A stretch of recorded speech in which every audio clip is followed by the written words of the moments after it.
control. But here's the paradox. What you thought would protect you became the very thing that imprisoned you. Control turned into rigidity. Structure became suffocation. And the freedom you sought, it slipped further away. Today, we will not shame your control. We will examine it, gently, precisely, like a craftsman studying blueprints. Because buried beneath that urge is a beautiful desire to feel safe, to feel seen, to feel stable. And there are other ways, gentler ways, to build that stability. Imagine for a moment that your inner world is a home, not one built by trauma, but one you're designing, room by room. The foundation, self-awareness. The walls, boundaries.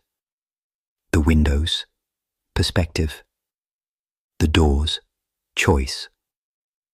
You don't have to live in the blueprint someone else handed you. You get to renovate. You get to reclaim. This is the psychology of architecture. Not just how buildings are made, but how inner stability is formed. You can still have structure, but one that flexes, that breathes, that honors your humanness. Let us unlearn the fortress and reimagine the sanctuary. Control is not the enemy. It is the invitation to explore the fear beneath it and to replace rigidity with rhythm. In this hour, we'll walk through the architecture of your mind. One wall, one window, one word at a time. Let us now observe the subtler threads, the fine print of your behaviors. Control doesn't always roar. Sometimes it whispers, in the way you correct your tone mid-sentence, in how you over-explain a decision, in that urge to double-check just one more time. These are not failures. They are patterns, micro-patterns, quiet mechanisms that once protected you from shame or surprise or rejection. Perhaps you had to predict moods in childhood, or manage adult emotions too young, or make yourself small so others could stay comfortable. Your nervous system became an analyst, constantly scanning, optimizing, deferring. Now, as we explore today, our aim is not to remove these instincts, but to rewire them. To give your body new signals. You are safe now. You don't have to anticipate everything. You get to be spontaneous. This is neuroplasticity in motion. One gentle reframing at a time. Let us challenge a common myth that certainty equals safety. It's tempting, isn't it? To believe that if you just had all the answers, the schedule, the outcome, the script, you'd feel okay. But certainty is a moving target, and chasing it often leads to anxiety, not peace. True safety, on the other hand, is built inside your body. It lives in breath, in presence, in regulation. Certainty is external. Safety is internal. One can vanish with a phone call. The other is a practice you return to. What if we stopped demanding guarantees and started cultivating steadiness? Today, you can begin small. A pause before reacting. A breath before deciding. A reminder, I can handle what comes. That is safety, and it is far more resilient than certainty ever was. Let us now entertain a revolutionary idea. What if you no longer needed control because you developed trust? Not blind trust in others, but deep, embodied trust in yourself, in your capacity to respond, to adapt, to repair. Control says, I must prevent pain. Trust says, I can move through pain. Control builds walls. Trust opens windows. One is a fortress. The other, a living structure with doors that breathe. Consider this. You don't have to architect alone. The relationships in your life can become co-creators, not just variables. Boundaries help, yes, but so does collaboration. To say, here's what I need. To ask, what helps you feel safe too? You're not surrendering safety, you're upgrading the blueprint from solo survival to shared stability. Rigid structures may feel safe, but they cannot bend. And what cannot bend, breaks. Flexibility, then, is not weakness. It is wisdom. It says, I can shift when needed. I can pause before reacting. I can change my mind without losing my identity. This is the emotional architecture of maturity. Let's reflect. Where have you made rules that no longer serve you? Where has structure become punishment? Today, you have the right to remodel, to declare, I built that rule out of fear. Now I build from compassion. You are not locked into the blueprints of your past. You are the designer now. Let the structure hold you, but not harden you. Let it evolve. Let it breathe. Let us apply logic to something deeply emotional, letting go. Letting go is not forgetting. It is not pretending the past did not occur. It is a recalibration. Imagine a structure that once held meaning, a tower built of memories and expectations. But now that structure leans. Cracks form. It no longer supports the life you're building. Letting go is not demolition. It's engineering. You assess the damage. You salvage what's still strong. And you rebuild with intention. It requires humility. It requires grief. But also immense courage. Letting go is not weakness. It is wisdom in motion. Strategic release. And often, it's not just one moment, but a series of permissions. To feel, to revise, to move forward. After we strip away what no longer serves, what remains is truth. And sometimes that truth is quiet,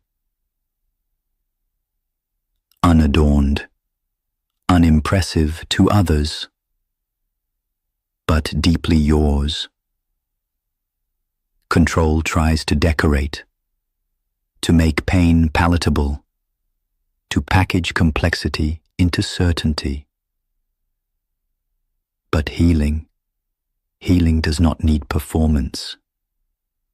It needs honesty.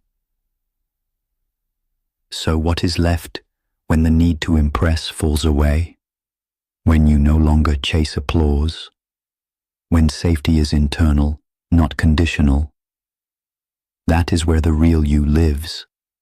And that version does not need fixing, only honoring. Today, we acknowledge that version, not the mask, not the fortress, but the architecture beneath it all. This is the integrity of inner design. What remains is what's real. Let us imagine your emotional landscape as a blueprint, not of walls and doors, but of memories and meanings. Every experience etched a line, some deep like carved stone, others faint like pencil sketches on tracing paper. You inherited some of it, cultural codes, familial scripts, unspoken rules about how to feel, how to speak, how to survive. But here's the truth, a blueprint is not a prison. It's a guide, one you can revise. Today, we begin that revision, with curiosity, with precision, with deep respect for what once was necessary, but no longer serves you. You may find rooms you've avoided entering for years, memories still under construction, patterns that leak through the foundation. That's okay. This is not demolition work. This is renovation. And you, dear architect, have full creative control now. The right to redesign your emotional home is sacred. Not everyone will understand why you changed the layout, why you removed certain doors, or built new ones with locks. They may say, "You've changed," and you have. Because growth, real growth, requires spatial honesty. Where does this pattern still fit? Where does this person still belong? Boundaries are blueprints, and your emotional home needs both entry points and exits. You're allowed to redesign it without guilt.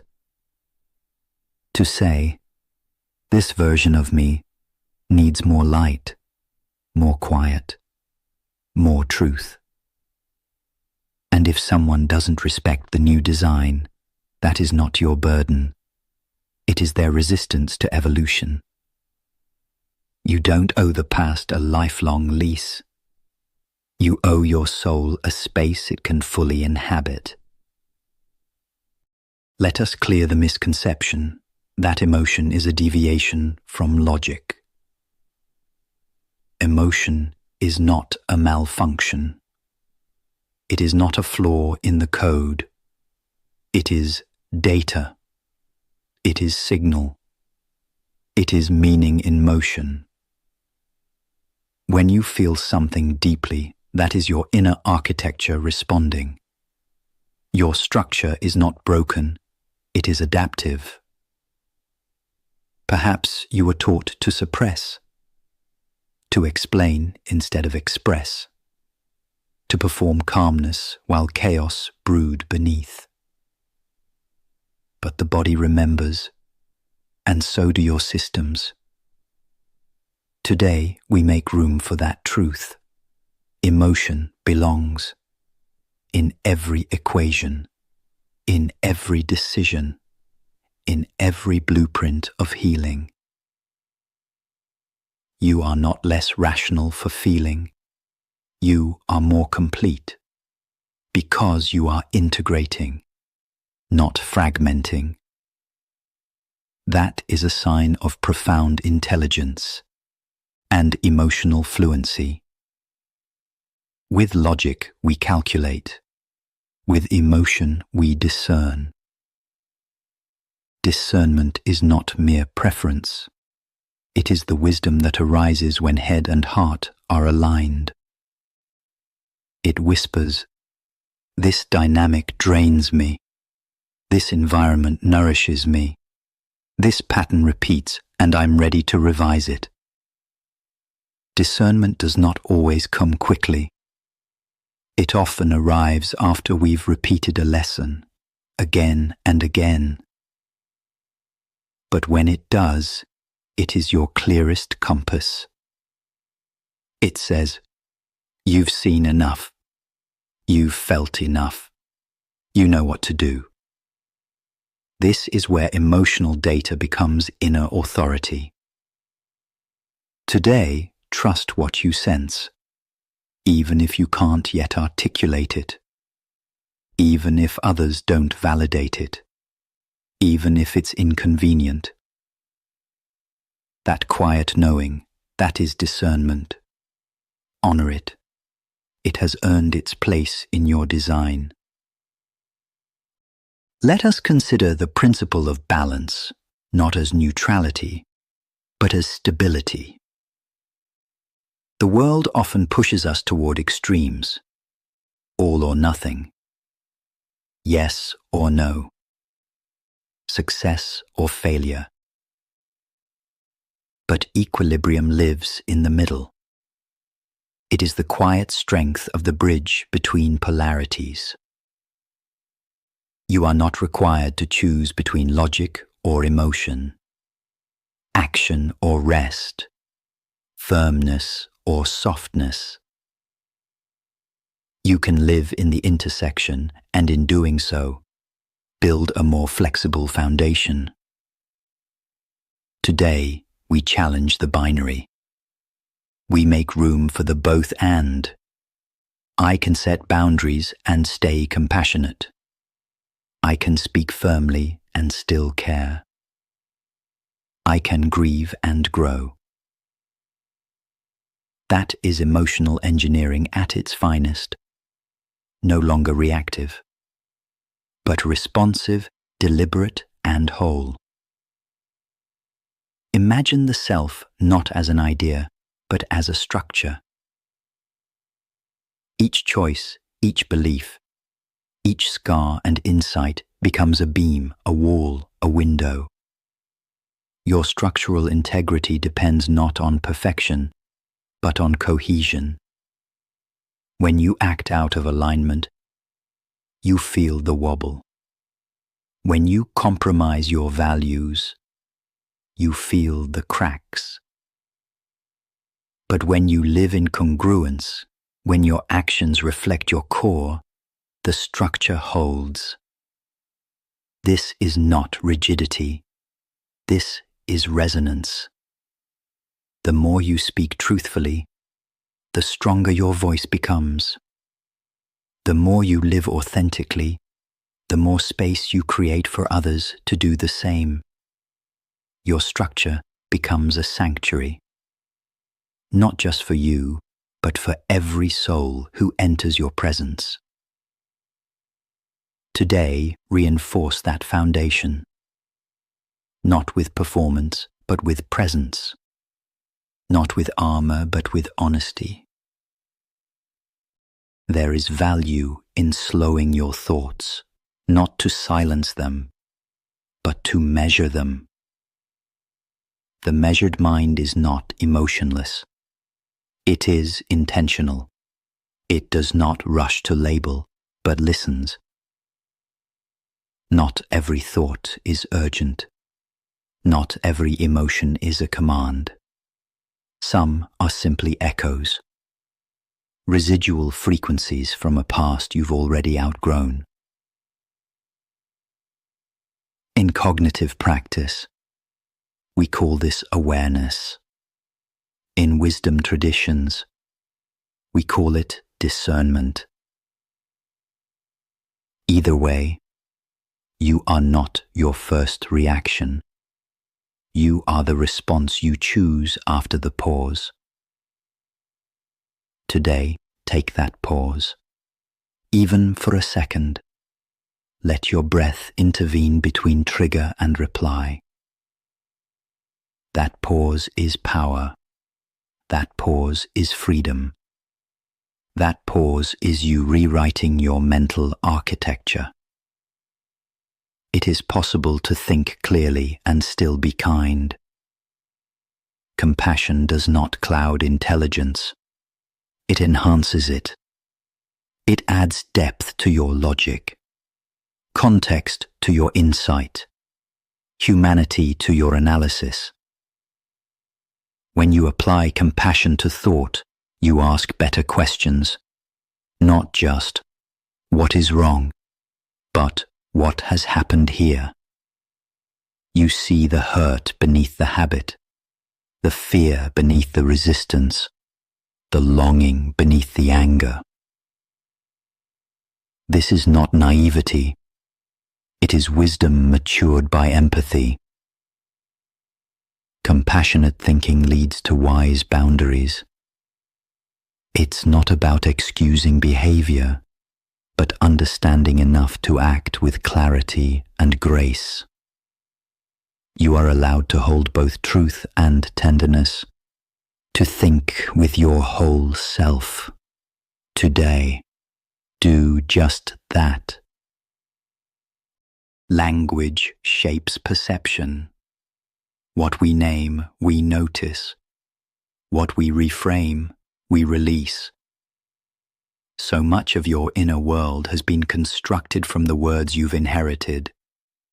You're too much. You're too sensitive. You're not enough. But today, we revise that language. You are not too much. You are profound. You are not too sensitive. You are attuned. You are not lacking. You are still forming. This is the power of self-talk, of reclaiming your narrative with precision and dignity. Words build thought structures, and every word you choose with care reinforces the mental home you are designing with intention. So speak to yourself as if you were sacred architecture, because you are.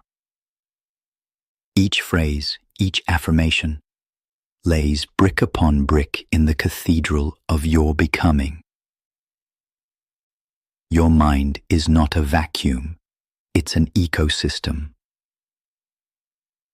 A living, breathing landscape shaped by what you consume, who you listen to, what beliefs you water. When negativity becomes the dominant species, resilience shrinks. When shame takes root, hope finds it harder to grow. But you can tend to this garden. You can introduce balance, light, nutrients of truth and gentleness. You are the gardener, and your attention is the sun. Where it lands, growth follows. Today, ask, what thoughts am I feeding? What ideas need pruning? What voices belong outside my gates? This is not abstract work, it is literal mental hygiene. Essential upkeep for a mind that deserves peace. Tend to your ecosystem. It sustains everything else. Let us elevate thought, not as a tool, but as an act of dignity. In a world that rewards speed and noise, your contemplative silence is revolutionary. When you pause to think, to weigh, to wonder, you assert your autonomy. You are not a reaction machine. You are not a trend echo. You are not a mouthpiece for mass opinion. You are a sovereign mind, capable of depth, of nuance, of revision. Every time you choose to think instead of react, to reflect instead of attack, you honor the sacred architecture within. That is not weakness, it is evolved strength. It is the foundation of wisdom in motion. All this reflection, this inner refinement, it leads somewhere. It is not only for your healing, but for the healing of others through you. Your clarity becomes guidance. Your regulation becomes safety. Your compassion becomes contagious. When you step into the world with a well-ordered inner life, You shift the energetic architecture of every space you enter. This is how minds build cultures, how healing ripples into systems, how reflection becomes revolution. You are not just managing your mind, you are preparing it to build, to serve, to restore what chaos has fractured. And you are not alone in this. At 8 a.m., Zara Khan awaits to help you bring your truth into communication, into connection, into community. But first, let this final breath of reflection settle you into self-trust. Because from that trust, all meaningful expression begins. Let us begin with a truth you may have felt, but never quite named. Control is not about domination. It is about certainty. It is the mind's attempt to create a map where chaos once lived. When your world lacked consistency, your nervous system adapted. It said, if I can just predict this next thing, I'll feel safe. So you micromanaged your schedule. You walked on eggshells around others.